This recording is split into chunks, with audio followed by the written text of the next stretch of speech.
প্রিয় দর্শক, আমরা আজকে আপনাদেরকে সরাসরি ফিল্ডে নিয়ে এসেছি একটা বেগুনের জমিতে। পূর্ণাঙ্গভাবে আমরা বেগুনের সর্বোচ্চ ফলন পেতে কি কি করণীয় এবং বেগুনের মেজর কি কি সমস্যা আছে, বিশেষ করে রোগ এবং পোকার আক্রমণের যে সমস্যা, পাশাপাশি কিভাবে আপনি কোন কোন স্টেজে কি কি সার ব্যবহার করবেন, সবগুলো বিষয় নিয়ে আমরা মূল ভিডিওটা তৈরি করতে যাচ্ছি। মোটামুটি 3টা পার্টে। প্রথমত, যে চারা লাগানোর পর কি কি সমস্যা হয়েছে এটা নিয়ে একটা পার্ট থাকবে। দ্বিতীয়ত, এই অবস্থায় কি কি রোগের আক্রমণ হয়েছে, কি কি ওষুধ ব্যবহার করা হয়। তৃতীয়ত, পোকামাকড় এবং কি কি সার ব্যবহার করা হয়। সম্পূর্ণ ভিডিওটিতে আমাদের সাথে কৃষক ভাই আছেন, উনি আমাদেরকে সবগুলো তথ্য দিবেন। পাশাপাশি যদি কোনো তথ্য এর সাথে কারেকশন করতে হয় অথবা কোনো তথ্য সংযোজন করতে হয়, সেটা আমরা দেব। তো আশা করি যদি আপনি একজন বেগুন চাষে আগ্রহী হয়ে থাকেন এবং সর্বোচ্চ ফলন নিশ্চিত করতে চান, তাহলে ভিডিওটি আপনার জন্য। তো চলুন আমরা মূল ভিডিওতে যাই। পাশাপাশি আপনারা যারা পুরাতন আমাদের চ্যানেলে আগে ভিডিও দেখেছেন অথবা দেখেন বা সাবস্ক্রাইব করেছেন, তাদেরকে অসংখ্য ধন্যবাদ। এবং যারা নতুন আসছেন অবশ্যই চ্যানেলটি সাবস্ক্রাইব করবেন। তো আমরা এখানে যে জিনিসটা প্রথমে একটু শেয়ার করতে যাচ্ছি, দেখেন এখানে কেবল মাটি ভেঙে দেওয়া হচ্ছে, প্রথম ডোজ সার দেওয়ার পর। এর বাহিরে এই অবস্থায় বেগুন লাগানোর পরে এই সমস্যাটা দেখা দিচ্ছে, অর্থাৎ গাছ মরে যাওয়ার যে প্রবণতা সেটা দেখা দিচ্ছে। তো আমরা এই বিষয়টাও সম্পূর্ণভাবে ফাইন্ড আউট করার চেষ্টা করব যে কেন হয়েছে। তো আমাদের সাথে আমাদের ভাই আছেন। ভাই, তোলেন দেখি এই গাছটা।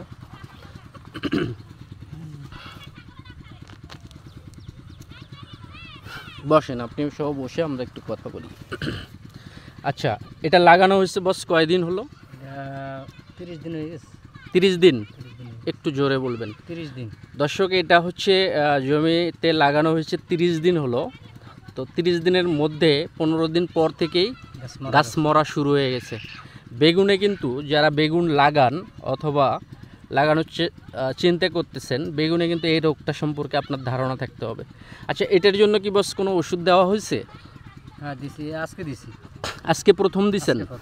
আচ্ছা দর্শক, এখানে একটা জিনিস আমি বলে রাখি, দেখেন এখানে কিন্তু গোড়াতে কোনো পচা নেই, তারপরে গাছের কাণ্ডের মধ্যেও কোনো পচা নেই। এখন প্রশ্ন জাগতে পারে, তাহলে এটা কেন মরে যাচ্ছে? খেয়াল করে দেখেন, এখানে একটা গাছ, মাঝখানের গাছটাই এই সমস্যা ছিল, পাশাপাশি এইটা গাছ। এখানে মোটামুটিভাবে পুরো লাইনে যদি শেষ মাথা পর্যন্ত যান, একটা গাছ আমরা পাইছি। এদিকে দেখা যায় এই লাইনে আর নাই, এদিকে আবার পাশে অন্যান্য লাইনগুলোতে 2-1টা দেখা যায়। আচ্ছা, আমরা এই বিষয়টা নিয়ে আগে একটু কথা বলি। ভাই, এটা কেমন তুলনামূলকভাবে কি পরিমাণ মারা যাচ্ছে আপনার কাছে মনে হচ্ছে? কি বেশি? অনেক বেশি, অনেক। আচ্ছা চলেন তো আমরা আরেকটা দুটো দেখি, আসেন তো। দর্শক আমাদের সাথে থাকুন, আমরা অন্য আরেকটি গাছ দেখার চেষ্টা করতেছি যে দেখি এখানে কোনো প্রকার পচা পাওয়া যায় কিনা। এই গাছটা না বস? এটা কি আপনার কাছে মনে হচ্ছে মারা যাবে পুরোটা? হ্যাঁ, এটা কি তুলবো আমরা? তোলেন তো। দর্শক, এখানে আমরা এই গাছটাও তুলবো। এখানে আমরা যেটা জিনিস আপনাদেরকে একটু নিশ্চিত করার চেষ্টা করতেছি, খেয়াল করে দেখেন এখানেও কিন্তু গোড়ায় কোনো পচা নেই। হ্যাঁ, এখন কথা, এটা তাহলে কি রোগ, এটার সমাধান কি, আমরা এই বিষয়টাও আপনাদেরকে ভিডিও শেষে বলে দেব এটার সমাধান কি। আপনারা ভিডিওটি শেষ পর্যন্ত দেখুন এবং এটার কি করলে আপনি এই রোগ থেকে মুক্তি পাবেন। তার আগে এখন আমরা জেনে নেব এখানে প্রথমে কি সারের ডোজটা কি ব্যবহার করা হয়েছে। পাশাপাশি যদি আমরা এখানে আরেকটি জিনিস দেখানোর চেষ্টা করি, এই গাছটাও আক্রান্ত হচ্ছে, এটাও আক্রান্ত হয়েছে। আচ্ছা বস, আমরা এটা নিয়ে কথা বলতেছি, আপনি এখন আমাকে বলেন তো, এই যে আপনি যে এখানে লাগাইছেন কতদিন হলো বললেন? 30 দিন। 30 দিন, একটু জোরে বলবেন। আমাকে প্রথম মেসেজটা দিবেন, এই চারাগুলোকে আপনি নিজে করেছেন কিনা? নিজে করছি। নিজে করেছেন? এটা কি জাত ছিল? এটা ব্রাকতরি। ব্রাকের তরি টরি। আচ্ছা দর্শক, এখানে ভাই যে জাতটা লাগিয়েছে সেটা হচ্ছে ব্রাক সিডের টরি জাতের বেগুন। এটা হচ্ছে হাইব্রিড একটা জাত, এটার বয়স হচ্ছে 30 দিন চলতেছে। আচ্ছা, এর মধ্যে যে কাজটা উনি করেছেন আজকে সেটা হচ্ছে যে জমিতে উনি প্রথম ডোজ সার ব্যবহার করেছেন, দ্বিতীয় ডোজ। আচ্ছা বস, কিছু মনে করবেন না, একটু বসেন, আমাকে একটু শুধু বলবেন, এইখানেই বসেন, আপনাকে তো ভিডিওতে থাকতে হবে। আচ্ছা, আজকে কি কি সার দিলেন আমাকে বলেন আমার দর্শক। ড্যাপ দিছি 20 কেজি, তারপরে টিএসপি দিছি, সানা টিএসপি দিছি 50 কেজি, ইউরিয়া দিছি 15 কেজি। আচ্ছা, এই 3টা সারে দিয়েছেন, আর প্যাকেট দিছি।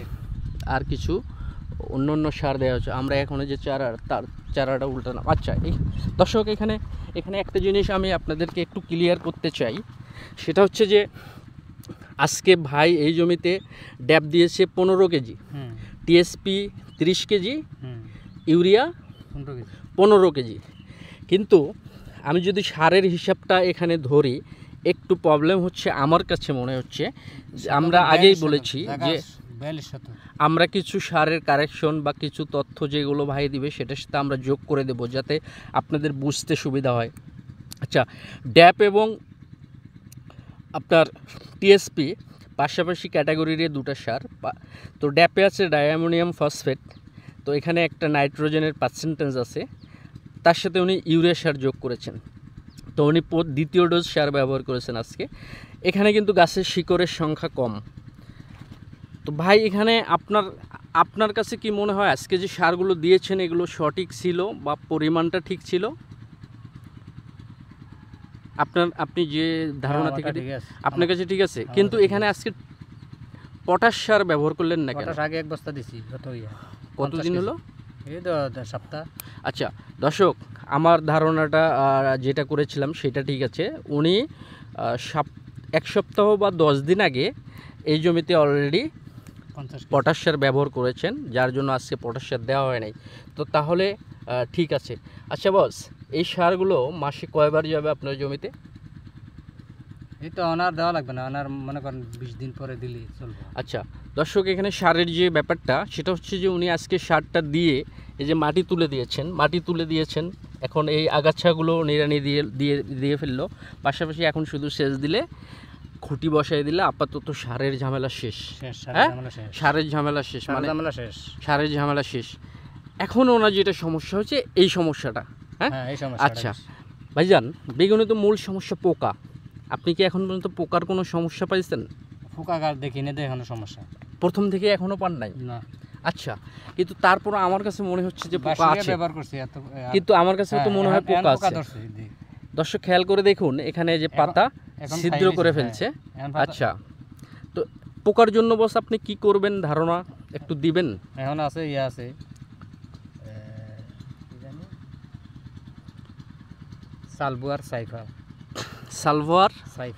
সাইফার। দর্শক, উনি সালভোটা হচ্ছে এসিটামিপ্রিড একটা গ্রুপের কীটনাশক উনি ব্যবহার করেন, আর সাইফার হচ্ছে 55 ইসি, অর্থাৎ আপনার সাইপারমেথ্রিন এবং ক্লোরোপাইরিফস ক্রস, তার সাথে এসিটামিপ্রিড উনি স্প্রে করবেন। এটা কয়দিন পর করবেন বস? 15 দিন বা সপ্তাহ। আচ্ছা, এটা হচ্ছে পোকার আক্রমণের উপর ডিপেন্ড করবে যে আমি 7 দিন পর দেবো না 15 দিন পর দেবো। মোটামুটিভাবে এই পোকার ওষুধটা ব্যবহার করে পোকা কন্ট্রোলে রাখা যায়। হ্যাঁ দর্শক, আপনারা অলরেডি একটা গুরুত্বপূর্ণ মেসেজ পাইছেন যে পোকার সমস্যার জনিত যে সমস্যাটা আমরা পাই সেটার জন্য উনি সালভো হচ্ছে আপনার এসিটামিপ্রিড গ্রুপ, পাশাপাশি উনি এটার সাথে ক্রস করবেন হচ্ছে সাইফার, মানে সাইফারটা হচ্ছে 55 ইসি, এটা হচ্ছে ক্লোরোপাইরিফস এবং সাইফারমেথ্রিন কম্বাইন্ড, এটা স্প্রে করবে। অবস্থা বুঝে 7 দিন হতে পারে, 10 দিন হতে পারে, বা 15 দিন পর হতে পারে। হ্যাঁ, কিন্তু ওনার যে সমস্যাটা এখন মাথা ব্যথার কারণ হচ্ছে এই যে গাছ মরে যাওয়াটা। আচ্ছা, বেগুনে কি বস ফুল ফল বেশি আসার জন্য কোনো ম্যাজিক বা করণীয় আছে? এটা দোকানদাররা বলতে পারে, এটা তো আমি তো চেষ্টা করি বেশি দেওয়ার জন্য, দোকানদাররা যদি দেয়। আচ্ছা ফলন আচ্ছা আসার জন্য। দর্শক, আপনারা যে প্রশ্নটার উত্তর সবসময় খোঁজেন যে সর্বোচ্চ ফলন কি দিয়ে আমরা নিশ্চিত করব, সেটা কিন্তু আমাদের কিন্তু এই ভাই কিন্তু সারা বছর বেগুন লাগায় এবং উনি কিন্তু একজন বেগুনের মূল ফার্মার। বেগুনের পাশাপাশি উনি সব ধরনের সবজি করে, টমেটো করে, মরিচ করে, না ধান লাগায়। আচ্ছা, ওনার কাছেও কিন্তু এই তথ্যটা নাই যে সর্বোচ্চ ফলন নিশ্চিত করার জন্য কোনো মেডিসিন আছে কিনা। আপনারা অনেকে ইউটিউব, ফেসবুকে ভিডিও দেখে থাকেন, বিভিন্ন চমকপ্রদ তথ্য দিয়ে, থাম্বনেল দিয়ে ভিডিও বানায় যে ফলন বাড়ানোর জন্য এই করুন। এগুলো সব ভুল তথ্য। কারণটা কি, সর্বোচ্চ ফলনের জন্য আপনাকে একজন আইডিয়াল ফার্মার হতে হবে। আইডিয়াল ফার্মার হতে গেলে কি করতে হবে, যে আপনাকে নিশ্চিত করতে হবে যে আপনি সঠিকভাবে টাইম মতো সার দিতে পারতেছেন কিনা, জমি সঠিকভাবে পরিচর্যা করতে পারতেছেন কিনা, আগাছা নিয়ন্ত্রণ করতে পারতেছেন কিনা। তো আমরা একটু আপনাদেরকে এই সমস্যাটা দেখানোর চেষ্টা করতেছি ফাইনালি, যে এখানে যে সমস্যাটা আমরা পেয়েছিলাম যে গাছ মরে যায় কেন। এখন আমি ডিটেলস আপনাদের কাছে এটা শেয়ার করতেছি। এটার উত্তর কৃষকের কাছে ছিল না, তো উনি অলরেডি চলে গেছেন। এখানে খেয়াল করে দেখেন, এখানেও সেম সমস্যা। আপনাদের যদি দেখাই আরেকটা, এখানেও সেম সমস্যা। এটা হচ্ছে এটা ছত্রাকজনিত রোগ না, এটা হচ্ছে ভাইরাসজনিত রোগ। আচ্ছা, ভাইরাসের কি কোনো ট্রিটমেন্ট আছে? অন্তত ফসলের রোগবালাইয়ে ভাইরাসজনিত রোগের কোনো ট্রিটমেন্ট এখন পর্যন্ত বাংলাদেশে নাই। মানে আমি যদি আরও সহজ করে বলি, যেমন করোনা ভাইরাস, এর টিকা পাওয়া গেছে, বাট 100% ইনশিওর করতে পারে নাই। ঠিক সেম আপনার ফসলে যেগুলো ভাইরাসজনিত আক্রমণ হয়, গাছ মরে যায় বা পুড়ে যায়, সেক্ষেত্রেও এখন পর্যন্ত সঠিক ভাইরাস নাশক আমরা বাজারে পাচ্ছি না। তো এটার জন্য করণীয় কি? করণীয় হচ্ছে আপনাকে পরিষ্কার পরিচ্ছন্ন চাষাবাদ নিশ্চিত করতে হবে, সময় মতো আগাছা পরিষ্কার করতে হবে, পাশাপাশি ভাইরাস মুক্ত যে জাতগুলো আছে সেগুলো আপনাকে অবশ্যই সংগ্রহ করে আপনাকে রোপণ করতে হবে। আমি আবারও বলছি, এই ভাইরাসজনিত সমস্যায় যদি আপনার গাছ মরে যায়, বুঝতে হবে আপনার এই জাতটি ভাইরাস মুক্ত না, অর্থাৎ ভাইরাস মুক্ত জাত আপনাকে নিশ্চিত করতে হবে, তাহলে আপনি আপনার এই গাছ মরা থেকে কন্ট্রোল করতে পারবেন। উনি আমাকে এখন যেটা দেখানোর চেষ্টা করেছেন সেটা হচ্ছে উনি এই জমিতে কি ব্যবহার করেছেন খেয়াল করে দেখুন।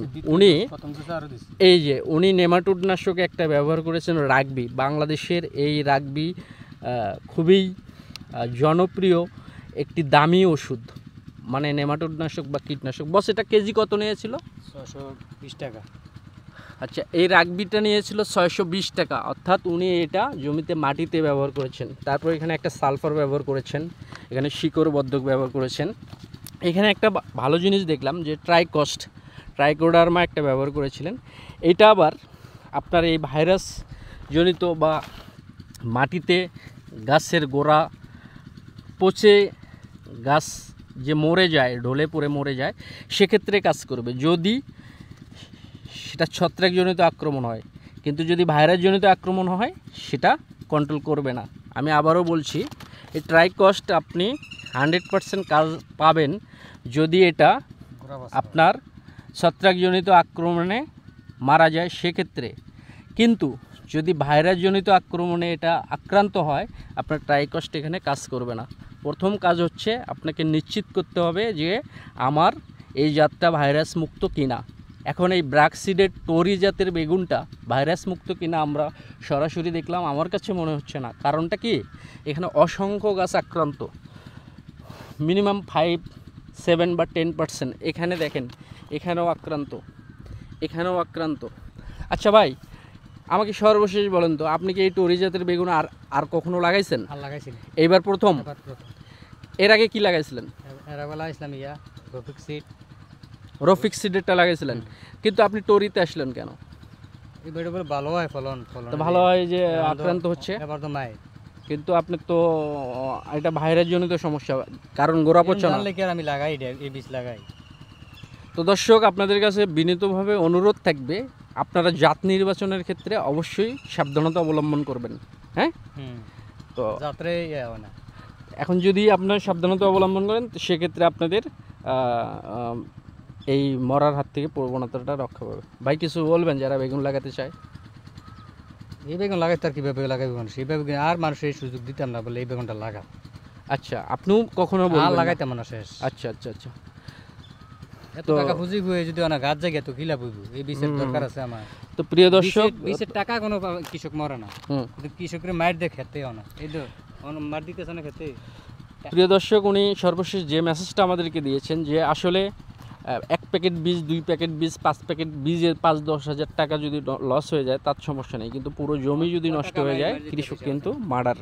এই ক্ষেত্রে আপনাদের কাছে বিনীত অনুরোধ, আপনারা জাত নির্বাচনের ক্ষেত্রে মানে সচেতন থাকবেন। পাশাপাশি সর্বশেষ রিকোয়েস্ট, আপনারা যারা আমাদের চ্যানেলে নতুন এসেছেন অবশ্যই চ্যানেলটি সাবস্ক্রাইব করবেন এবং আপনাদের মূল্যবান মতামত আমাদেরকে জানাবেন। তো আশা করি আপনার বেগুন চাষ কিংবা কৃষি বিষয়ক জার্নিটা আরও সুন্দর হোক। দেখা হচ্ছে পরবর্তীতে নতুন কোনো ভিডিওতে, আমাদের সাথেই থাকুন ততক্ষণ। ধন্যবাদ।